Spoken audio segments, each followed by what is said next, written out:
Sa puntong ito mga kanyusik, mayroon po tayong makakasama sa ating talakayan. Kasama po natin ang presidente ng Lawyers for Commuter Safety and Protection, Attorney Ariel Inton. Magandang umaga po, Attorney Ariel. Magandang umaga sa inyo. Magandang umaga sa ating mga taga-subaybay. Attorney, pinag-uusapan po namin ngayong umaga, ito pong sinabi ni Pangulong Marcos sa kanyang SONA na goal niya po na kalahati daw po ng mga bumabagtas sa mga sasakyan sa bansa ay electric-powered na pagsapit po ng 2040. Bagamat 2026 pa lang ngayon, Attorney, at nasa taong 2040 pa naman yung target ni Pangulong Marcos sa pagsusulong po na maging EVs po yung halos kalahati po ng mga sasakyan sa bansa. Ang tanong po namin attainable ba ito, Attorney? Well, meron framework niya, no? May legal framework. Yung ang EVIDA law, kung saan mandated ang ilang mga ahensya, Department of Transportation, etc., to implement the EVIDA law. Ito nga yung pang promotion ng electric vehicles. Mm-hmm. So, yun ang isang dapat gawin. No? Ngayon, kung ito ba ay doable, remember, 2 taon na lang si Presidente BBM. No? So, kung ang target niya ay 2040, ibig sabihin, 2 presidente ang probably more than 2 na aasahan natin na ma-implement na itong ang target niya kalahati, no? Half. Opo. Oo, napakatagal naman yung 2040 para abutin lang yung kalahati, di ba? Tingin ko, bilis-bilisan niyo, Mr. President, 2 taon ka na lang. No, at least, yung legislative framework ay ma-implement ng masimulan. At sinimulan na naman, no? Meron naman mga electric vehicles. So, kaya lang, talagang kung usad pagong yan, talagang kahit 2040, baka hindi pa abuti yung kalahati. So marami kasing yan, marami kasing dapat na gawin pa, no? Opo. Para at least Matupad. kahit paano makakalahati tayo sa public utility vehicle. Opo. Of course, when they promote, they have to do something na yun, para paengganyo yung ating public transport na gumamit ng electric vehicle. At siguro as a siguro parang isang point dito is yung public transport po kasi pagka binasa natin yung yung amendment sa Public Service Act. No? Ang public utility vehicles ay na-define yung combustible engines. No? So, how do you treat electric vehicles? Kasi electric yun. Well, they can be treated as katulad ng mga TNVS na mga public service entities. No, kasi yung TNVS gumagamit ng app at sa Public Service Act ay isa yun sa mga exceptions sa public utility vehicles. No? Tingnan din nila yun paano mapabilis. No? Yung pagbigay ng authority makapag-operate ng mga electric vehicles. And if I may add to that, ang LTFRB naman ay isang ahensya sa pamumuno ni Attorney Vigor Mendoza na tinututukan din to. Meron sila mga incentives na binibigay. No, pagka ang gamit na sasakyan for public transport ay electric or hybrid. Nabanggit nyo incentives, Attorney Ariel. Siguro pwede po ba kayo makapag-mention ng few na mga incentives para siguro yung mga nakikinig sa atin kung halimbawa kinukonsider nila yung pagbili ng EV? Well, sa public transport, yung mga incentive doon, yun nga na mas yung mas mabilis, no? Mhm. Kasi merong mga if I could recall it correctly, yun katulad nung ang dami ng units yan, tapos yun pagbibigay ng PA kaagad yan para mapabilis yung biyahe nila. Mm. At the same time, siguro kaakibat niya, alam naman natin na as we speak, kulang pa yung charging station. Siguro Yes. dapat nating tutukan kasi may mga sumbong na nakakarating sa Lawyers for Community Safety and Protection na pag nakakalimutan i-charge, humihinto. Natural. Diba? Parang naubusan ka ng gasolina na. Nabanggit nyo na, attorney, yung kulang sa mga charging stations. Kaya marami yung napapatanong kahit na sabihin gusto nilang subukan yung pagbili ng EV. Napapadalawang isip kasi parang yun nga, kulang sa charging station. Yan, mapapatanong kung ready na ba ang Pilipinas para po sa ganitong technology. Kung talagang hindi mabibilisan yan, talagang 2040 di pa natin inaasahan yan. Di ba? So, kailangan talaga medyo mabilisan natin yan. Kasi the public transport might be ready for it.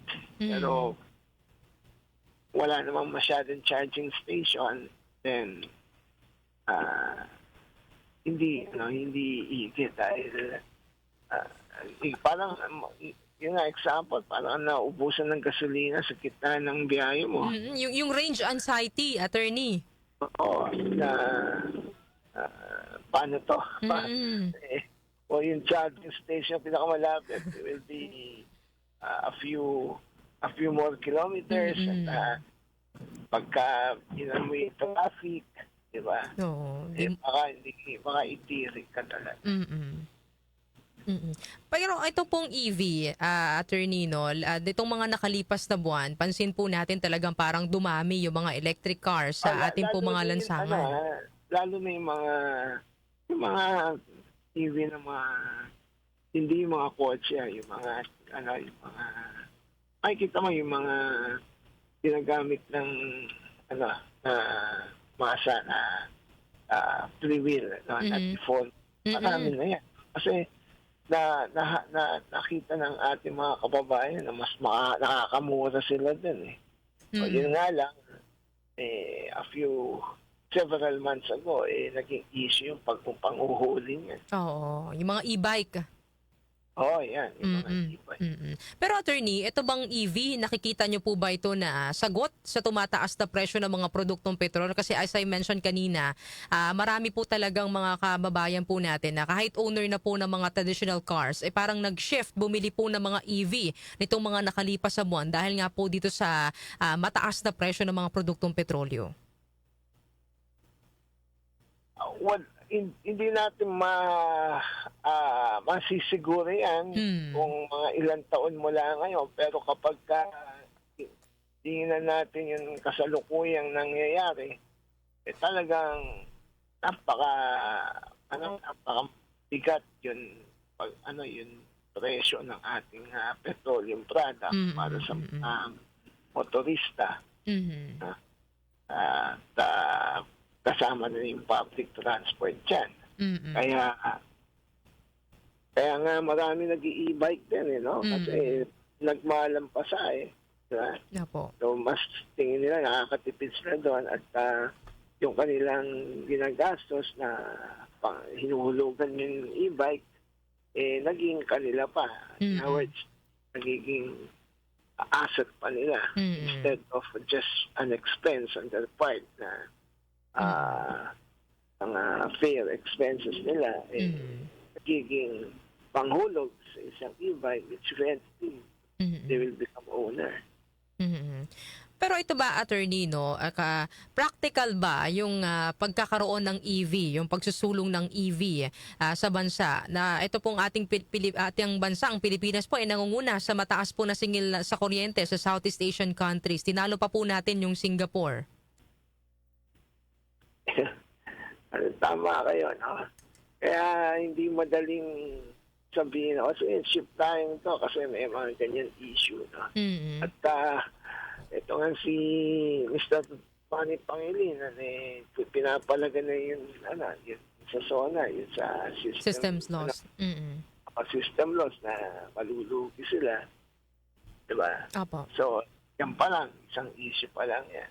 Mm. Tapos, andyan pa yun, paksili ka na tinututulan ng mga environmentalists, ilang congressman dahil gagamit ng napakalaking supply ng kuryente na maaring magdulot ng taas presyo sa kuryente para sa mga electric consumers. Tama ho kayo. Kaya siguro kaya sabi ni BBM 2040 mga klase na tayo. So siguro tingnan nga niyo yung mga problema yan. So really it's going to be something that the next administration should focus kung talagang seryoso tayo na i-shift yung public transport sa electric. Attorney, dako lang ako sa ibang issue, no? Kumustahin ko lang po yung developments sa usapin po ng jeepney modernization. Kasi marami na po tayong nakikita sa lansangan na halos luma na ang itsura at kinakalawang pa po yung ibang parte na jeep. Sa ngayon ay pagka binasa mo sa mga deklarasyon ng ating mga transport officials, ay tuloy pa rin na modernization. Diba? Jeepney modernization. Kaya lang, dahil nga yung experience ng marami na nag-modernize ay hindi na makabayad sa kanilang kinuhang mga sasakyan. At hanggang ngayon, nabibigatan pa rin dahil nga tumaas yun ng gasolina, ang kanilang kahilingan ng fare increase ay hindi pa nagkakaroon ng resolution. So, walang hindi pa, although may mga nakikita tayo na nag-modernize na, pero tila yata, as you said, mas nakikita natin na mas maraming traditional jeepneys. But we're not saying na yung mga traditional jeepneys are hindi safe. No. We're just saying na yun sa modernization, it's really started on the wrong foot kasi. Kasi ang modernization, hindi naman kasi yun mismo yun pinapalaga ng public transport. Ang pinapalagan nila yung consolidation. Kasi pag nag-consolidate ka, siyempre nasana yung ating mga jeepney operators na sa pangalan nila naka-register yung mga prangkis. And then all of a sudden, you need to consolidate, join a cooperative, join a corporation, at the franchise will be in the name of the corporation, the cooperative. Yun. Kaya pinapalaga nila yun. At pangalawa, yun ngang, kasi marami sabi, ba't di kayo mag-modernize? Hindi ko kasi gano'n ang kadali. Opo. Ang first step is you have to consolidate. So, dun pa lang, mayroong palag na ayaw mag-consolidate. So, paano mo mababagi unit mo? Iba naman sabi, hindi, kaya ko naman bumili ng sarili ko. Bakit kailangan ng bago? Bakit pa ako mag-consolidate? Kahit bago yung sasakyan mo, kailangan mo pa rin mag-consolidate. So, yung consolidation aspect ang pinalagan ng public transport. Dito rin pong mga nakalipas sa linggo, attorney, no, nakikita natin sa social media, nababalitaan natin na halos sunod-sunod yung mga insidente po ng mga motorcycle taxi riders yung nasasawi or nabibiktima po ng mga masasamang loob. Papaano po ba dapat natin na matitiyak yung kanilang karigtasan? Kasi po, attorney, after po nitong mga insidente na to, may mga rider na parang naglalagay na lang ng pakiusap, nagdidikit ng mga karatula sa likod nila ng pakiusap na wag silang saktan. Sa ating mga riders, well, una may mga suggestions nga ng yun, yung mga emergency button, mga tinatawag nilang mas kailangan malaman yung identity ng pasahero kasi minsan pagka nag-book, hindi naman yun ang mismo sasakay. No? Mhm. Yeah, well, these are gadgets or things that can at least lessen the risk, no? It can lessen the risk. Pero sa amin, sa NCSP, meron po kaming suggestion dyan sa ating mga driver. Mga driver po, kung sa tingin nyo na kapag isasakay nyo yung pasahero, ay magdudulot sa inyo ng panganib. No? Either a credible threat sa buhay mo o sa gamit mo. Abay, wag mo nang isakay. Ngayon, ang marami dyan, may mga sabi, attorney, baka naman masampang kami ng kaso na sa LTFRB O kaya i-report, no, attorney? Oo, refusal to convey passengers. Okay. Ganito po kasi yan. And LCSP are willing to help the drivers dito sa usapan na to. Ang refusal to convey passengers at lininaw na to ng LTFRB, hindi yun ang violation. Ang violation ay unjustifiable refusal to convey passengers. Ibig sabihin na pagka, kunyari, sinumbong ka ng isang complainant sa LTFRB, hindi ka naman tatanggalan ka agad ng prangkisa o tatanggalan ka ng lisensya ng LTO. Magkakaroon ng pandinig. There will be, kaya nga show cause order pa lang ang makakarating sa'yo. At doon, mapapaliwanag mo na, sir, paano ko naman isasakay ito? Magpapati dun sa lugar na kung saan nagkaroon ng ng krimen na a few days ago. So, i-justify mo yun sa LTFRB. At ang LTFRB naman, listen to justification. Hindi na porque nag-refuse to convey ka, violation ka agad. Hindi. O, is unjustifiable. When you say unjustifiable, yung mga namimili ng pasahero, yan, o yun, talagang hindi nasakay dahil nanongontrata o what yan.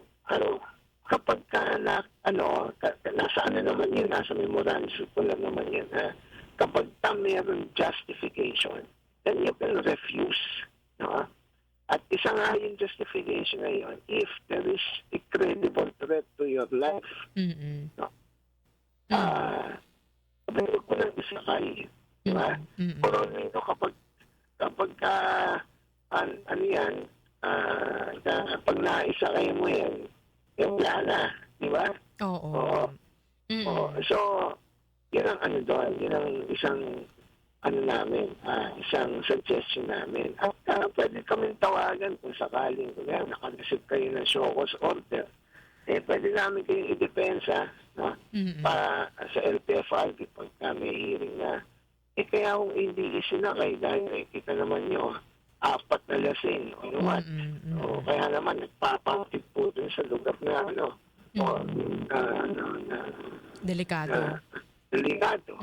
At yun ang po namin na yung self-preservation, you still have to Protect yourself. prioritize your life. Pero, attorney, what if, kasi itong yung isang insidente kung saan parang nasawi yung isang motorcycle rider, hindi siya nag-book doon sa app Kumbaga parang sinakay niya yun, parang habal-habal. Kasi naghabal-habal. Oo. Ang bawal kasi habal-habal. Ngayon, kapag ikaw may app, kailangan mo talagang gamitin yung app. Yung iba naman, kaya hindi ginagamit yung app kasi mas malaki kita. Diba?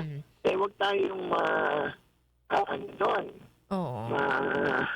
Ika nga, mapapatol sa ganon. Kasi wala kang ka-record ng pasahero mo kasi ano eh. Ang ano kasi dito, ang problema kasi sa motorcycle taxi, may app na. So, naghahabal-habal pa. Di ba? Oo. At yan makikita mo naman doon sa mga commercial centers. Doon, may mga nakapila doon. Opo. Di ba? Oo. Attorney, what if, halimbawa, yan nga, na kumuha ka ng pasahero pero hindi naman doon hindi nag-book, habal-habal lang, tapos may nangyaring hindi maganda. May habol ba yung rider na pwede niyang ireklamo yung pasahero? Okay. Pwede naman kung pwede criminal case. Kunyari, hinold up siya. Pwede naman. Bakit hindi? Pero kung ang tanong, liable ba yung app? Yung TNC? TNVS. TNC. Yung nagpo-provide ng app. Apo. Hindi sila maging liable dahil hindi naman ginamit yung app nila. Kaya, yun ang problema. Apo. Attorney, yun nga, nung Lunes nakapag-bigay na ng kanyang ikalimang SONA si Pangulo Marcos, and 4 na taon na po siya sa pwesto bilang Pangulo po ng ating bansa. Overall po, Attorney, ano po yung maibibigay ninyong rating po sa sektor ng transportasyon, particularly po sa commuters' welfare and protection na malapit po sa inyong puso under the leadership po Pangulo Marcos? Ano po ba yung maigagrado ninyo? Pasado po ba or ano po bang inyong maibibigay na marka? Bagsak. Oo, baksak na baksak. Overall, yung kanyang SONA naman is more of a propaganda. Kasi, papansin, puro coming soon eh. As if nanonood ka ng sine, napanood mo yung trailer. Maganda yung trailer, di ba? Pero kailan papalabas? Sabi nga niya, kalahati ng public transport electric by the year 2040. And then kapag tingnan mo yung mga kailan maging operational yung mga mass transport, 2028, these have been promised before, mga nakaraan SONA eh. So, sad to say, we are not impressed with what he said, as if pinanood natin na nakinig tayo ng mga coming soon. Kung ito ang una niyang SONA, if this was his first SONA, then we'll get inspired. Okay. But this is not his first SONA. This is his second to the last SONA. Yes. Di ba? And what have been accomplished should have been accomplished dati pa. So when we grade his SONA, let's not take the speech as it is. Tingnan natin.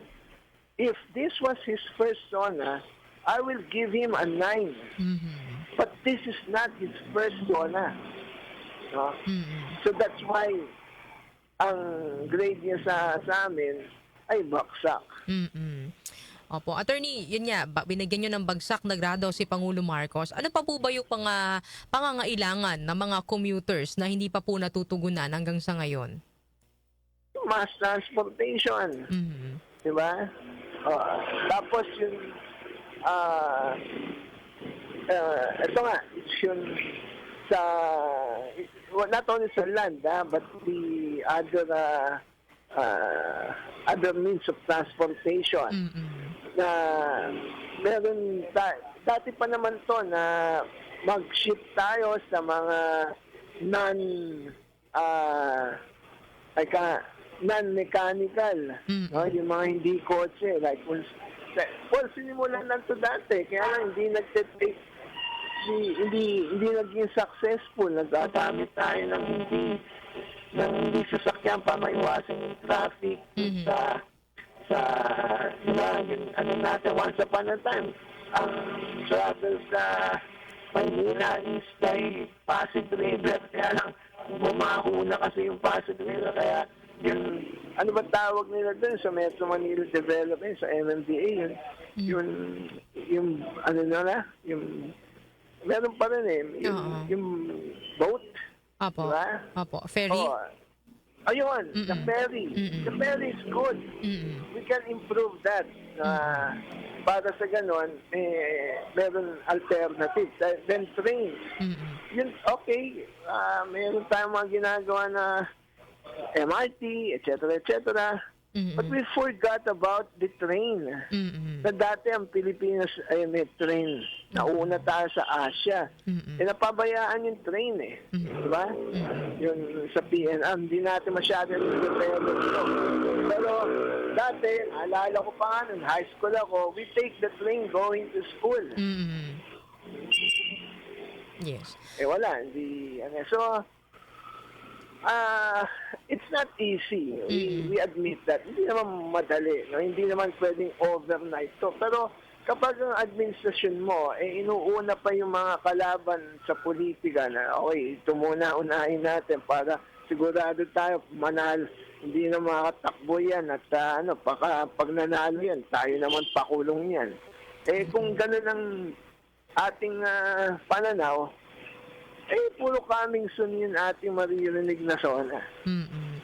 Ayan, maraming salamat po Attorney Ariel sa pagsama po sa amin ngayong umaga. Ingat po kayo.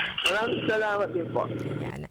Mga kanyusik, nakasama po natin ang presidente ng Lawyers for Commuter Safety and Protection, Attorney Ariel Inton.